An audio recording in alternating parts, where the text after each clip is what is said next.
Assalamu alaikum wa rahmatullahi wa barakatuh. Myself Abdul Haq, Diniya teacher, Satvi Sakariya English High School. Welcome all of you in Diniya online classes. My dear students, I will continue our lesson number 16, Prophet Musa alayhi salam.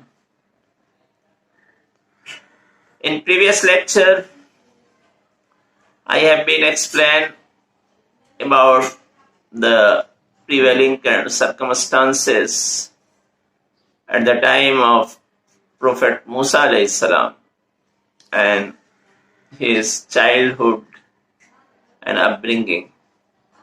Today, I will explain the further details about the life story of موسیٰ علیہ السلام. اس سے پچھلے video میں میں نے آپ کو موسیٰ علیہ السلام کی لائف سٹوری کا بالکل اسٹارٹنگ پارٹ بتایا تھا کہ کن حالات میں ان کی پیدائش ہوئی اور پیدا ہونے کے بعد اللہ نے ان کی پرورش کا کیا انتظام کیا، کس طرح سے وہ فرعون کے محل میں پہنچے اور پھر اللہ نے ان کی ماں سے ان کو ملا دیا. اب آج کی ویڈیو میں میں آپ کو آگے کے حالات بتاؤں گا کہ موسیٰ علیہ السلام کس طرح سے پروان چڑھے فرعون کے دربار میں اور جوان ہوئے اور اس کے بعد کیا حالات پیش آئے. So Musa alayhi salam grew up in the palace of the Fir'aun.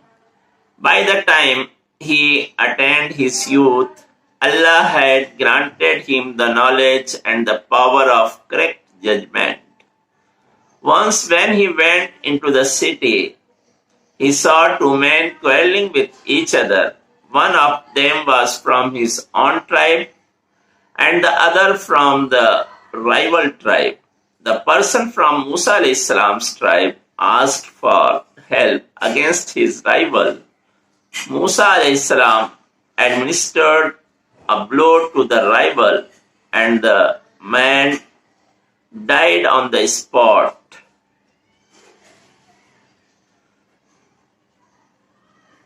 موسیٰ علیہ السلام اس طرح پرورش پاتے ہوئے فرعون کے دربار میں جوان ہوئے اور جب جوانی کی عمر کو پہنچے تو اللہ تعالی نے آپ کو ایک اچھی نالج اور پاور آف ججمنٹ سے نوازا. ایک مرتبہ جب شہر سے گزر رہے تھے تو موسیٰ علیہ السلام نے دیکھا کہ دو لوگوں کا آپس میں جھگڑا ہو رہا ہے. ان میں سے ایک آدمی موسیٰ علیہ السلام کی قوم کا ہے اور دوسرا آدمی ان کے مخالف گروپ کا یعنی فرعون کی قوم کا، قبطی قوم کا ہے. دونوں آپس میں جھگڑ رہے ہیں. تو جو موسیٰ علیہ السلام کی قوم کا آدمی تھا اس نے مدد کے لیے موسیٰ علیہ السلام کو دیکھا تو پکارا. موسیٰ علیہ السلام اس کی مدد کو پہنچے اور جو اس کا اپوننٹ تھا اس کو ایسا گھونسا مارا کہ وہ شخص آن دی اسپاٹ مر گیا. اب یہ بات فرعون کے دربار تک پہنچی اور ان کا آپس میں یہ مشورہ ہونے لگا کہ کیوں نہ موسیٰ کو قتل کر دیا جائے، کیونکہ یہ آگے چل کر ہمارے لیے بہت ہی ڈینجر بن سکتا ہے، خطرہ بن سکتا ہے. تو ایک ویل وشر موسیٰ علیہ السلام کا ایک خیر خواہ آدمی جو اس دربار میں درباری تھا، اس نے خاموشی سے موسیٰ علیہ السلام کو اس بات کی خبر کر دی کہ دیکھو فرعون کے دربار میں تمہیں جان سے مارنے کے مشورے ہو رہے ہیں، تو تم اگر اپنی جان بچانا چاہتے ہو تو یہاں سے نکل جاؤ. چنانچہ موسیٰ علیہ السلام نے فوراً ایجپٹ چھوڑ دیا اور وہاں سے مائگریٹ کر کے دوسرے ملک جو اس کے بازو میں تھا مدین، وہاں چلے گئے۔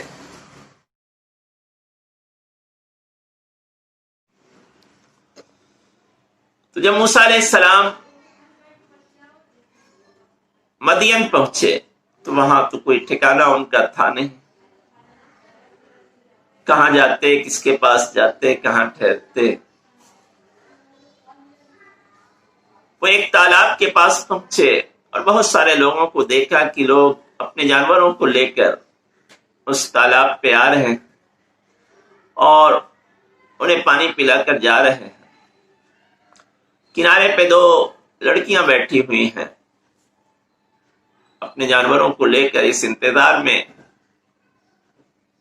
کہ کب ان کا نمبر آتا ہے۔ سارے لوگ جب اپنے جانوروں کو پانی پلا کر لے جا رہے تھے، موسیٰ علیہ السلام بہت دیر تک یہ منظر دیکھتے رہے۔ آخر ان سے نہیں رہا گیا تو انہوں نے ان لڑکیوں سے جا کر پوچھا کہ کیا معاملہ ہے، سارے لوگ آ رہے ہیں اپنے جانوروں کو پانی پلا کر لے جا رہے ہیں، لیکن تم لوگ خاموش ایک کنارے پہ بیٹھی ہو، تم لوگ کیوں نہیں اپنے جانوروں کو پانی پلا لیتی؟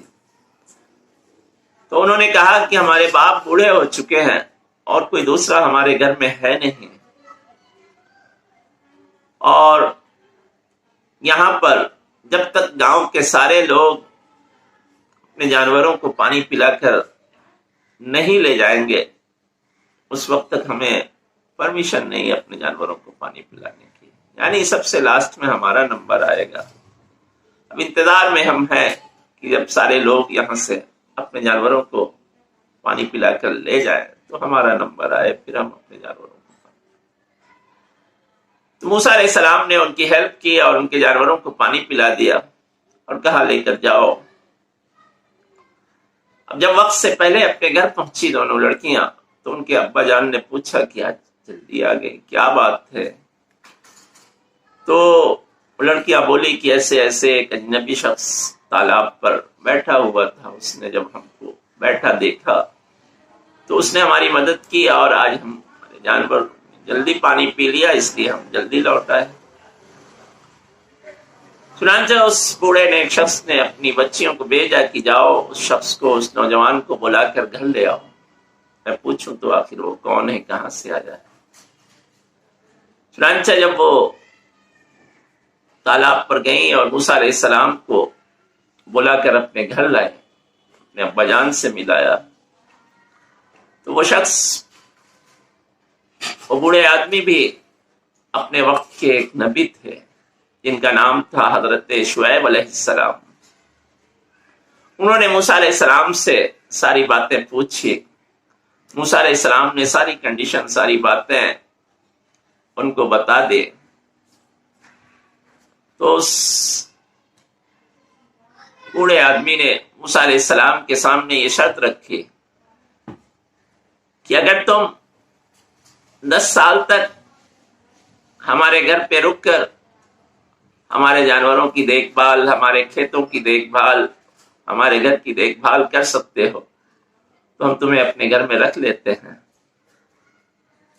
موسیٰ علیہ السلام کو ایک ٹھکانہ چاہیے تھا، وہ تیار ہو گئے ان کی یہ جاب کرنے کے لیے۔ اس طرح موسیٰ علیہ السلام کو پردیس میں ٹھکانہ مل گیا اور وہ ان کے گھر رہنے لگے۔ چنانچہ شعیب علیہ السلام نے پھر اپنے ایک لڑکی کی شادی اس نوجوان سے کر دی اور وہ آرام کے ساتھ اس گھر میں رہنے لگے اور ساری دیکھ بھال کام کو انجام دینے لگے۔ اور وقت گزرتا رہا، یہاں تک کہ اس جگہ رہتے ہوئے 10 سال گزر گئے تو موسیٰ علیہ السلام کو اپنے وطن کی یاد ستانے لگی اور وہ یہ سوچ کر کہ اب بہت دن ہو گئے یہاں رہتے ہوئے، لوٹ کر چلنا چاہیے اپنے وطن اور وہاں کے حالات دیکھنے چاہیے، نہ معلوم میری قوم کے لوگ کس حال میں ہیں۔ چنانچہ انہوں نے پرمیشن مانگی تو حضرت شعیب علیہ السلام نے انہیں واپس جانے کی اجازت دے دی، کیونکہ وہ وعدہ پورا ہو چکا تھا۔ اس طرح شعیب علیہ السلام سے اجازت لے کر حضرت موسیٰ علیہ السلام وہاں سے واپس لوٹتے ہیں۔ اب واپسی میں ان کے ساتھ کیا حالات پیش آتے I will explain in detail inshallah in next video. Thank you very much.